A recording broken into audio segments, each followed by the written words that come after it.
Boa noite a todos e todas, aqui é o professor Sérgio e nós vamos agora para a nossa aula 18. E nessa aula 18 eu vou estar mandando para vocês dois vídeos. Esse primeiro, onde eu vou falar de três coisas, de excentricidade, da translação de eixos e da parametrização de equações de cônicas. E no segundo vídeo eu vou ensinar para vocês como é que vocês constroem cônicas no Implot. E para construir as cônicas no Implot é preciso que a gente parametrize suas equações. Então é imprescindível que você veja esse primeiro vídeo para poder conseguir entender o segundo vídeo. Bem, dos três pontos, como eu disse, o primeiro é a excentricidade. A excentricidade é uma característica de elipse e é precisamente uma divisão. Uma divisão de quê? A excentricidade de uma elipse é a divisão da sua dimensão C pela sua dimensão A. Naquela parte onde eu expliquei os elementos de elipse, eu expliquei quem é o C, que é metade da distância focal, ou distância entre um foco e o centro da elipse, e o A, que pode ser interpretado como sendo a distância dos focos até os vértices não focais, pode ser entendido como a distância do centro da elipse até um vértice focal ou como metade da soma constante de distâncias que define a elipse. Tem três maneiras aí de definir o A, conforme a gente viu em algumas aulas passadas. Então você tem aí a excentricidade definida como a divisão entre C e A. E como C é menor do que a gente tem que a excentricidade é um valor que é sempre menor que 1. E aqui eu já começo a fazer algumas observações sobre esse fato, essa afirmação de ser menor que 1. Porque é o seguinte, eu já argumentei que um segmento de reta e uma circunferência perfeita, elas são elipses. No caso, uma circunferência seria a elipse onde os focos coincidem e o segmento de reta seria uma elipse onde os focos se distanciam do centro ao ponto de coincidirem com os extremos As. E aí eu teria uma totalmente degenerada. Pois bem, essa fórmula, mais precisamente essa afirmação que é feita aqui, que o E é alguém maior que zero e alguém menor que 1, ela de certa forma exclui a circunferência e exclui o segmento. Porque na circunferência, o que aconteceria? Eu teria um C igual a zero, e aí eu teria que minha excentricidade é zero, e excentricidade zero é um indicativo de circunferência. Se eu tivesse o C igual ao A, eu teria a situação do segmento de reta, minha excentricidade seria 1 e seria, na prática, a excentricidade máxima. Mas o nosso livro, quando ele afirma que o E é maior que 1 e menor que zero, não podendo ser 1 e não podendo ser zero, ele está excluindo a circunferência perfeita de ser elipse e está excluindo o segmento de reta de ser elipse. Qual é a nossa posição nesse sentido? Até que a gente encontre uma situação que gere uma espécie de conflito para a gente, não tem nenhum problema eu considerar a circunferência como uma elipse e o segmento de reta como uma elipse. Geralmente a gente vê, sem nenhum tipo de preconceito, a circunferência sendo chamada de elipse, mas muito raramente você vai encontrar o segmento de reta sendo chamado de elipse. Mas na prática é só uma questão de até onde vai a definição. Isso não tem nenhum efeito prático, aqui pelo menos, aqui nessa disciplina, de se é ruim ou é bom considerar segmento de reta ou a circunferência elipses. Para a gente, tanto faz serem como não, a gente acaba aceitando para tornar uma coisa mais interessante. E aí é o seguinte, a excentricidade é um valor que ele mede o, vamos dizer assim, o alongamento da elipse. Por isso que elipses que têm muita excentricidade, a excentricidade se aproximando de 1, elas são muito mais longas que estreitas. E os seus focos tendem a ser bastante distantes no interior da elipse. Já elipses com excentricidade perto de zero, eles têm têm focos muito próximos comparados com a elipse como um todo, e elas tendem a ser mais arredondadas. E a excentricidade acaba sendo um número que traz para a gente uma espécie de índice de alongamento de uma elipse. Quanto maior a excentricidade, mais alongada é uma elipse. E aqui a gente faz uma observação, que também tem aqui no nosso livro, que é a seguinte: se duas elipses elas têm a mesma excentricidade, então visualmente elas têm o mesmo formato.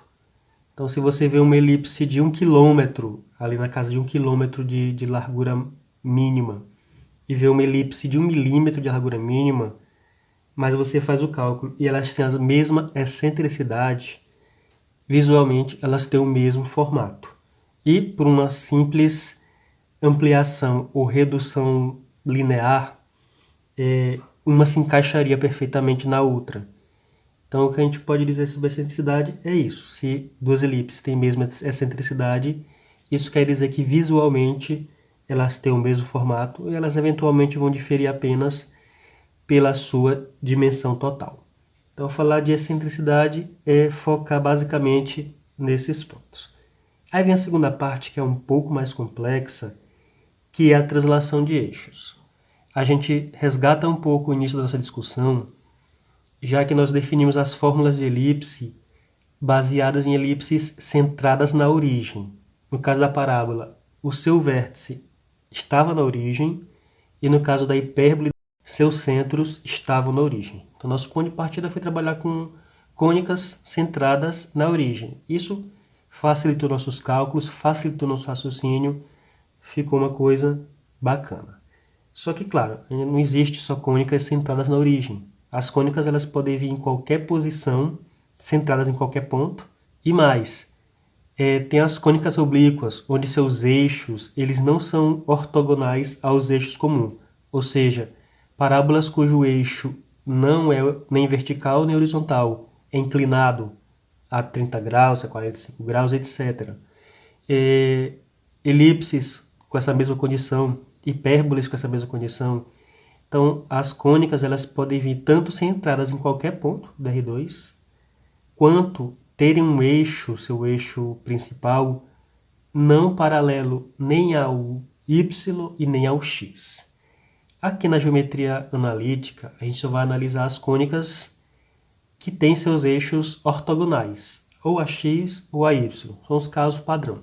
A gente não vai aqui de forma alguma mergulhar em cônicas oblíquas. Porém, a gente vai ter que falar de translação de eixos, até porque é um raciocínio bem mais simples de ser absorvido do que a questão das cônicas oblíquas. E aqui, o que eu tenho que chamar a atenção, o que eu tenho que pontuar inicialmente sobre translação de eixos, é o fato de que quando você tem uma elipse, ou uma parábola, ou uma hipérbole centrados fora da origem, isso quer dizer que esse ponto onde elas estão centrados é um ponto que tem um deslocamento horizontal em relação à origem e tem um deslocamento vertical. Por exemplo, tem aqui esse desenho, tem aqui a origem e tem aqui esse ponto. Esse ponto O', aqui está bem evidente que ele sofreu um deslocamento H para a direita e sofreu um deslocamento K para cima. Então, se você for centrar a sua cônica em um ponto que não seja a origem, você vai poder identificar deslocamentos horizontais e verticais. A gente vai convencionar a seguinte coisa, que o deslocamento para a direita ele é positivo, o deslocamento para cima ele é positivo, o deslocamento para a esquerda ele é negativo, o deslocamento para baixo ele é negativo. Então, a gente vai convencionar essas coisas. Por que a gente convenciona essas coisas? Porque a gente vai trabalhar com uma fórmula que traz uma subtração. Então, essa subtração, ela faz jogo de sinal com o deslocamento feito. Então é o seguinte, aqui está as fórmulas, são duas fórmulas, essa daqui e essa daqui, que na verdade as de baixo são só rearranjos das duas que estão em cima. As que estão embaixo são as que são usadas tipo na prática, x' igual a x menos h, y' igual a y menos k, mas na prática, ainda, a gente não usa nada de linha até para não encher demais de nomenclatura, de símbolos, etc. A gente vai usar mesmo só x menos h e y menos k. Repetindo que esse h e esse k, eles são positivos nessas direções, se o seu ponto sofrer deslocamento nesses sentidos, e são negativos nessas duas direções. E aí o que acontece com as fórmulas de cônicas quando o centro delas é deslocado? Você simplesmente inflaciona as fórmulas. Você simplesmente, onde tem x nas fórmulas, você coloca 1 menos h. E onde tem y nas fórmulas, você escreve menos k. Não muda basicamente nada além disso. Por exemplo, você tem aqui uma parábola que sofreu um deslocamento para direita, deslocamento para cima, seu centro está aqui, ele sofreu esse deslocamento, e a fórmula dela é simplesmente isso. Originalmente, ela seria x2 menos, x2 igual a 2py. Originalmente ela é isso. Só que como aqui a gente vai trabalhar com a fórmula deslocada, transladada, o x2 vira x menos h ao quadrado, uma espécie de mudança de variável, e o y vira y menos k. Simplesmente você faz a mudança de variável de x para x menos h e de y para y menos k. E aqui, antes de falar dessa parte bem aqui embaixo, eu quero fazer uma observação bem interessante. Às vezes na matemática a gente busca ter uma fórmula mais global possível que inclua todos os subcasos de uma situação dentro dela. E quando eu olho essa fórmula aqui, e quando eu olho essa daqui, eu posso chegar no seguinte entendimento. Essa aqui é o caso da cônica transladada e esse aqui é o caso da cônica centrada na origem. Eu entendo essas fórmulas em dois pontos de vista. Eu entendo essas fórmulas como duas fórmulas distintas que tratam de situações distintas. Uma fórmula trata da cônica transladada, no caso a parábola, né? E a outra da parábola centrada na origem. Então eu absorvo essa ideia como se fossem duas coisas distintas. Mas eu aconselho que a gente entenda isso aqui de uma maneira mais monóica, de uma maneira mais monótona, mais simples. Que seria basicamente qual? Você, memorizando essa fórmula, você ganha as duas coisas. Porque a parábola centrada na origem, ela é um caso particular desta fórmula, quando meu deslocamento horizontal é nulo, ou seja, não sai da origem, e quando meu deslocamento vertical é nulo.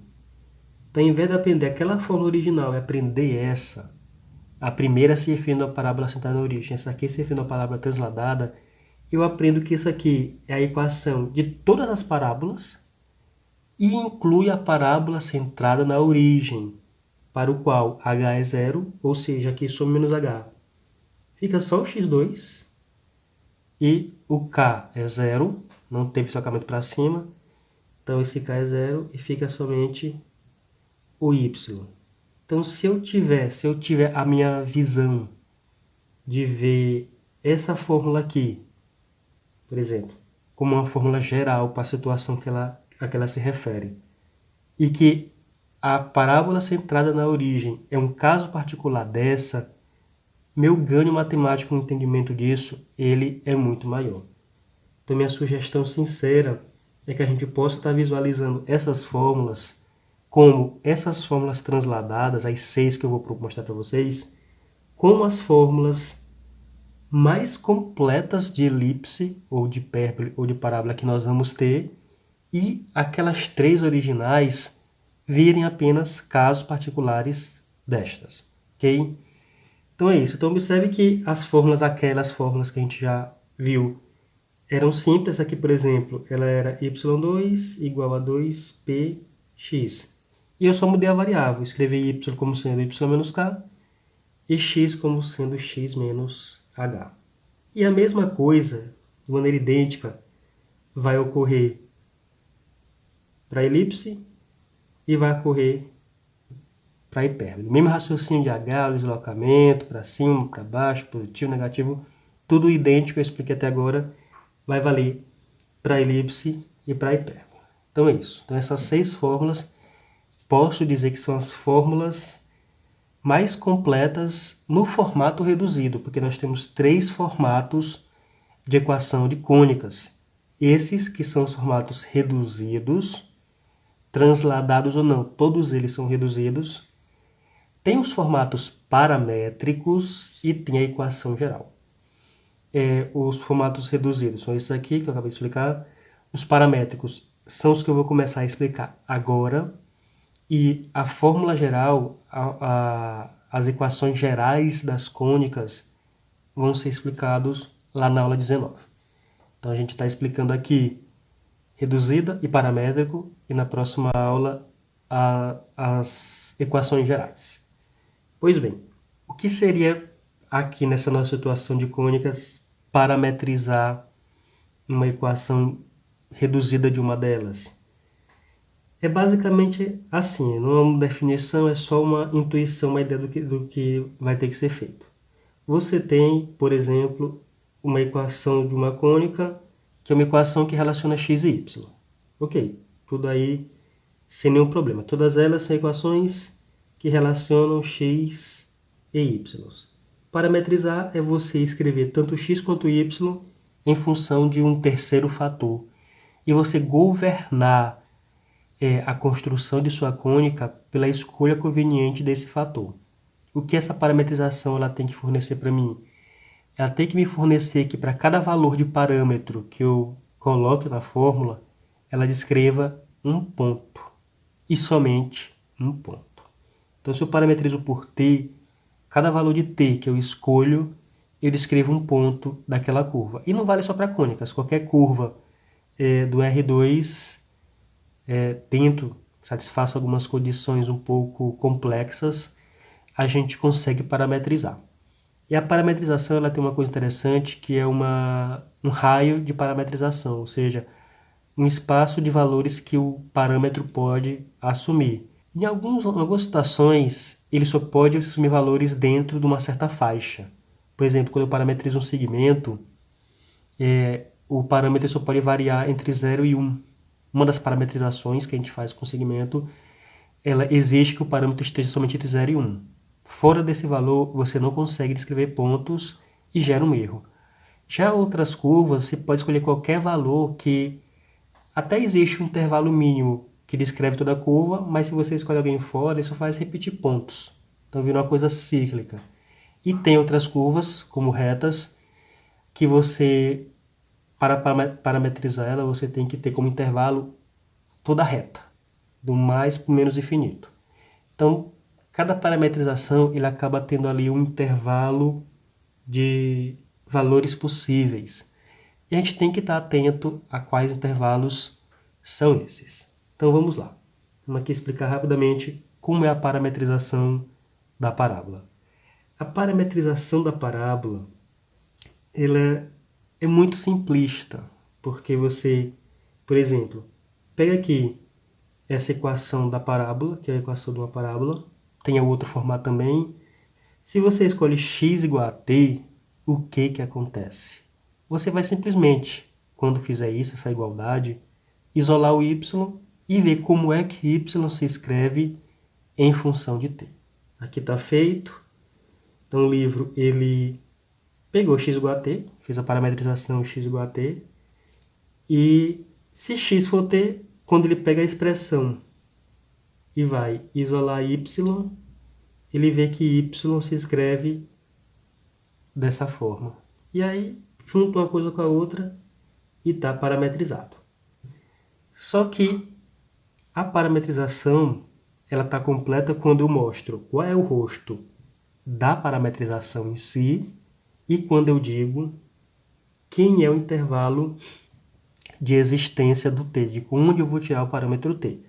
Aqui tem t pertencente aos reais, ou seja, meus parâmetros t vão ter que ser tomados dos números reais, todos eles, e de uma maneira que a gente chama que é biunívoca, ou seja, todo número real descreve um ponto da parábola e todo ponto da parábola é descrito por um único real. Isso aí faz com que exista uma função bijeção completa entre a curva, a parábola e a reta. É como se eu pegasse a reta e entortasse ela a fim de virar uma parábola, fizesse ali um encolhimento, enfim, alguma manobra mental desse sentido. Mas aqui é para mostrar que existe uma bijeção entre os reais e a curva parabólica. A mesma coisa pode ser feito com o outro tipo de parábola, aquela parábola que é aberta para a esquerda ou para a direita, que a gente também já viu na última aula. E a parametrização segue o mesmo molde. Você fixa y como sendo t e escreve x em função do t, que era o y. Então você parametriza a forma, aqui a variação do parâmetro continua sendo os reais. Então é só um exercício simples de remontagem. Ok? Agora aqui avançando, tem a questão da elipse. Como é que a gente faz uma parametrização de uma elipse? A parametrização de uma elipse ela é feita de uma maneira um pouco mais complexa. Ela não é muito simples da gente tá explicando, porque a elipse ela é uma curva, vamos dizer, arredondada, né? Uma linha fechada. Diferente da parábola, que é uma linha aberta, a elipse é uma linha fechada. Então, quando você tem aqui pontos da elipse, você tem aqui um ângulo que a reta que liga esse ponto ao centro da elipse faz com o eixo focal. Vou tentar aqui trazer da maneira mais clara possível essa ideia para vocês. Vocês têm aqui uma elipse, vocês têm o eixo focal dela, tem um centro, tem um ponto. Então vocês traçam a reta que passa pelo centro e pelo ponto. Essa reta faz um ângulo. Esse ângulo aqui, o que acontece? À medida que esse ângulo ele vai aumentando de 0 até 360 graus, fazer aqui a imagem menos poluída, até 360 graus, seria esse ângulo bem aqui, correndo na direção de ser 360, num raciocínio muito parecido com o ciclo trigonométrico lá do segundo ano, à medida que esse ângulo ele varre de 0 a 360, ele descreve todos os pontos da elipse. Então, eu consigo parametrizar os pontos da minha elipse a partir do ângulo que a reta que contém esse ponto, que essa reta específica, faz com o eixo focal. É uma construção que é um pouco comum nos livros. Aqui nosso livro está explicando de uma maneira extremamente verbalizada. Ele colocou só esse desenho, inclusive, para que nós entendamos, mas é basicamente isso. Toda vez que você tem o eixo focal de uma elipse, e você tem um ponto, e você liga esse ponto ao centro da elipse, você descreve um ângulo entre esse, vamos dizer, raio, né? O nome é totalmente inadequado, totalmente absurdo, mas é um raio. Esse raio particular desse ponto faz um ângulo com o diâmetro focal. Vamos também usar esse termo absurdo. Então, o raio do ponto e o diâmetro focal geram um ângulo, e os pontos da elipse eles podem ser descritos única e exclusivamente por esse ângulo. Esse ângulo variando entre 0, que seria aquele ponto fechado, até 360, que seria coincidente com o 0. Um exercício muito parecido com um ciclo trigonométrico. Quem não lembra direitinho como é que funciona o mecanismo dele, pesquise aí que você vai perceber que existe uma lógica de construção. A elipse, vamos dizer que é um ciclo trigonométrico achatado, assim como lá no círculo. Todos os arcos, eles são, em tese, ângulos que eles definem. Aqui também, os pontos da minha elipse são ângulos que eles definem a partir dessa construção que eu sugeri aqui para vocês. Enfim, O que acontece é que como cada ponto da elipse ele é determinado por esse ângulo, eu posso parametrizar os pontos da elipse por esse ângulo. Num exercício que é simplesmente eu escrever isso aqui. X é igual a A cosseno θ, Y é igual a B seno θ. A gente consegue mostrar até sem muita dificuldade que o X de um ponto da elipse, ele é o A cosseno θ, o θ é esse ângulo pertinente a esse ponto, e Y esse B seno θ. Inclusive está demonstrado aqui, só que a gente não vai estar detalhando, eu imagino que seja necessário, até porque o que importa para a gente é a aplicação da fórmula. Mas está aqui, essa é a parametrização de uma elipse, ok? De uma elipse que seja desse formato. Observe a elipse que seja focus, eixo focal horizontal. Ela se parametriza desse jeito. Então você vê o A, é o A da elipse, você tem que identificar quem é esse A. O B da elipse, cosseno de θ e seno de θ. Essa é a parametrização de uma elipse a partir de θ. Quando a gente for construir isso aqui no implot, a gente vai ver que a gente vai considerar θ como sendo t. O implot não tem θ, então a gente vai considerar como t. E na verdade não muda.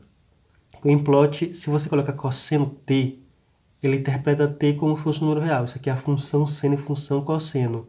Não é necessariamente ângulo θ.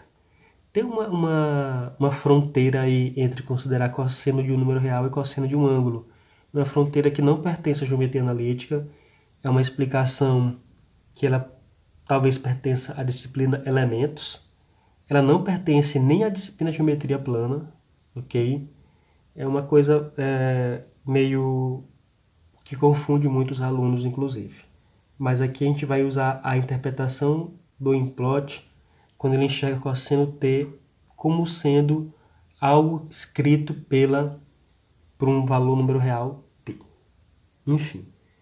Então tá aqui a variação do ângulo. Aí é aquilo que eu disse. Seu parâmetro, você tem que dizer qual é a variação que ele vai sofrer.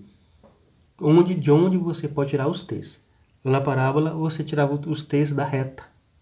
Aqui não.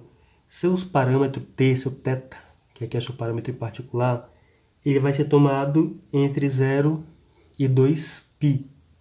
Assim como é feito lá no círculo trigonométrico. Ah, professor, e se eu tomar um θ negativo? Ou se eu tomar um θ maior que 2π, o que acontece? Simplesmente é como se você riscasse a elipse e começasse a reriscar ela de novo. Você vai só descrever coisas que você já descreveu na primeira volta. Isso aqui é uma primeira volta. É como se você estivesse fazendo a elipse na primeira volta. Se você pega tetas além de 2π, o que você vai fazer é só continuar riscando a elipse, sem gerar nada de extraordinário, ok?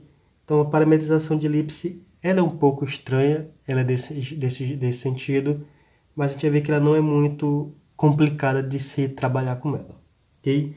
Aí tem observações. A primeira observação me diz que se eu pegar isso aqui e aí isolar o cosseno θ, nesse caso isolar o seno θ, eu vou ter essas coisinhas aqui.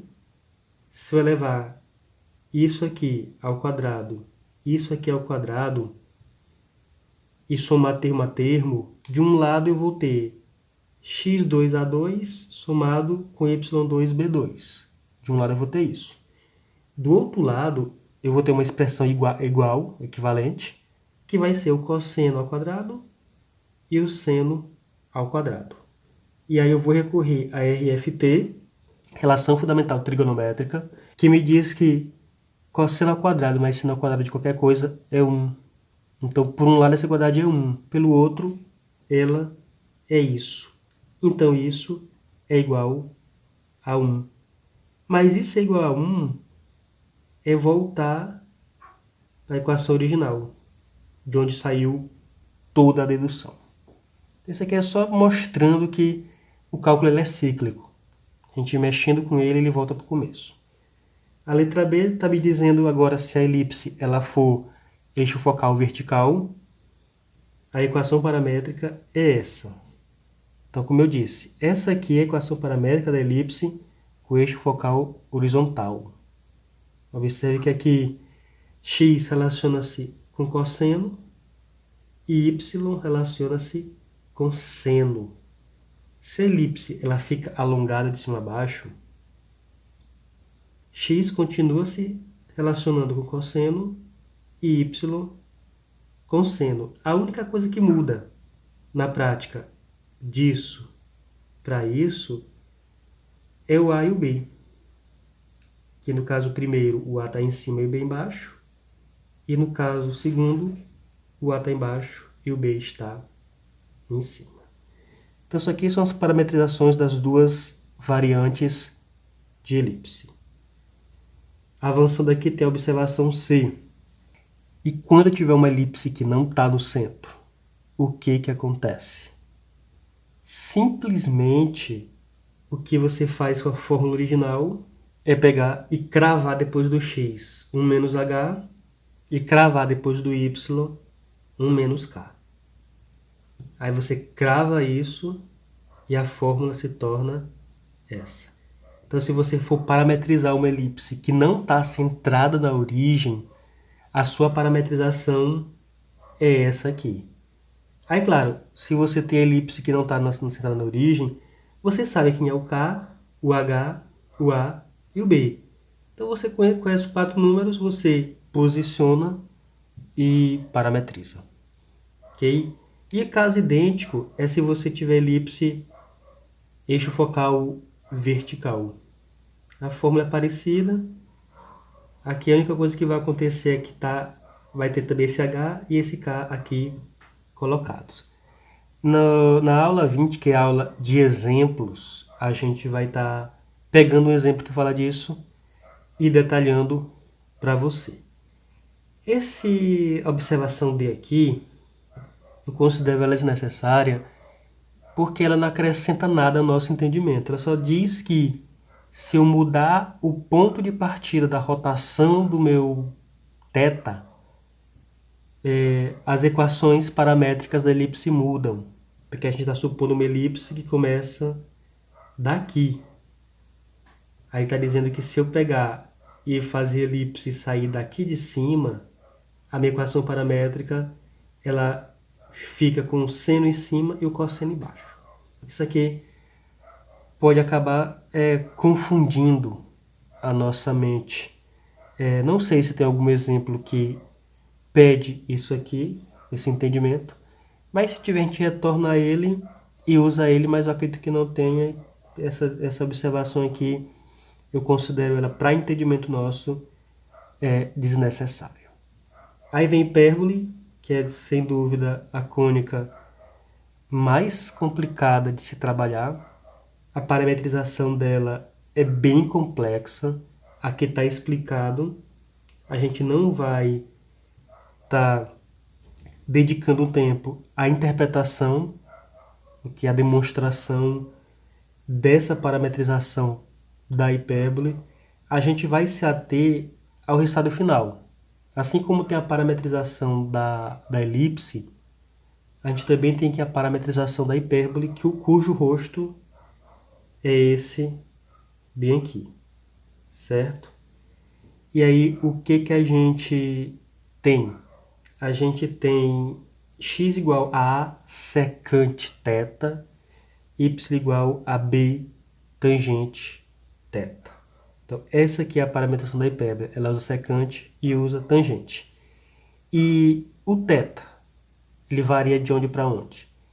É um pouco complexo a variação do θ, porque existe um intervalo de variação onde ele descreve um dos ramos e no outro intervalo ele descreve o outro ramo. Por exemplo, aqui entre o menos π2 e o 2π é descrito um dos ramos da hipérbole, e entre o π por 2 e o 3π por 2 é descrito o outro ramo. Então, vamos lá. Vamos entender rapidinho. Eu vou explicar bem que é uma coisinha E isso aí vai servir de base para a gente mudar o nosso entendimento da hipérbole. O que é menos π por 2 ao π por 2? É o lado direito do círculo trigonométrico. Ponto. O que é de π por 2 a 3π por 2? É o lado esquerdo do círculo trigonométrico.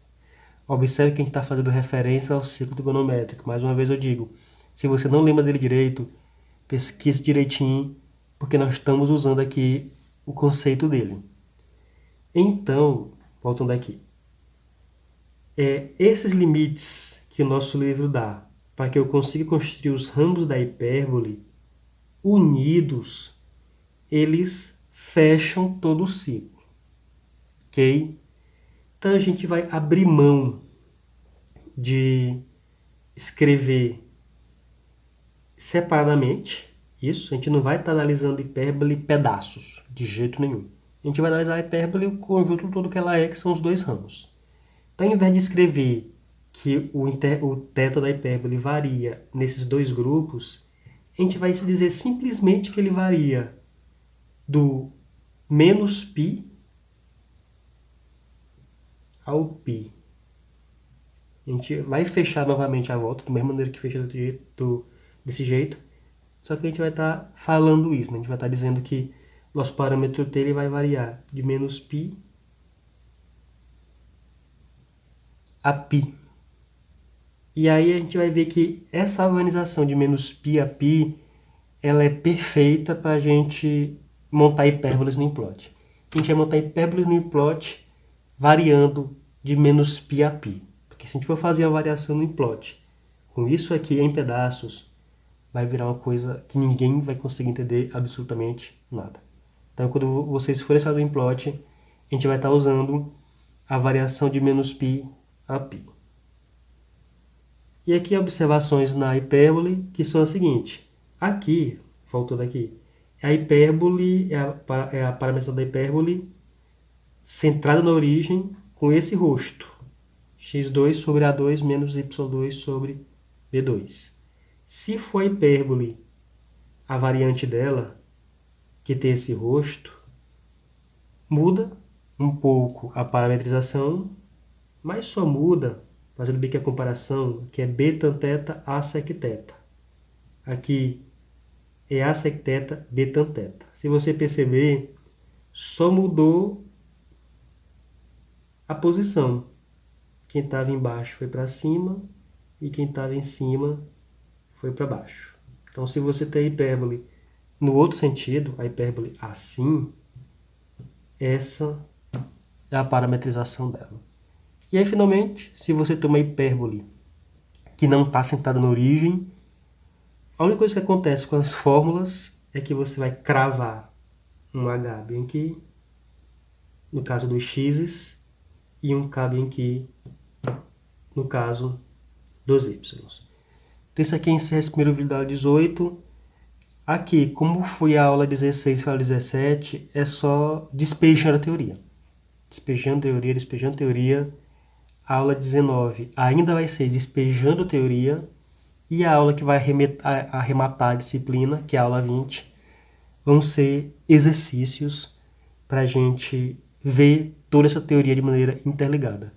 Então é crucial e imprescindível que vocês vejam essas aulas 16, 17, 18 e 19 todas antes de começar sequer a ver a primeira questão que vai ser discutida lá na aula 20. Essa é a estratégia de estudo que eu recomendo a vocês.